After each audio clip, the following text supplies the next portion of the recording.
আমি আসলে কি বলতে লজ্জা লাগছে তো? আচ্ছা প্যারা নাই, আমি বলতেছি।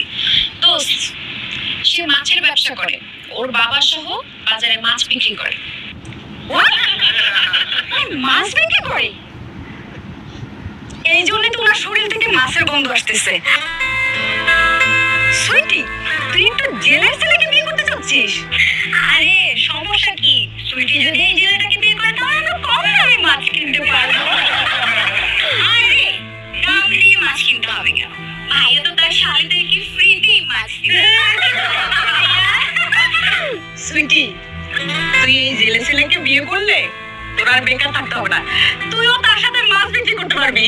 তখন তোর শরীর থেকে মাছের গন্ধ আসবে, পারফিউম আর ব্যবহারই করতে হবে না। আরে দোস্ত, তুই যখন বিয়ের পর তোর জামাইকে নিয়ে রাস্তায় বের হবি না, তখন সবাই বলবে ওই দেখ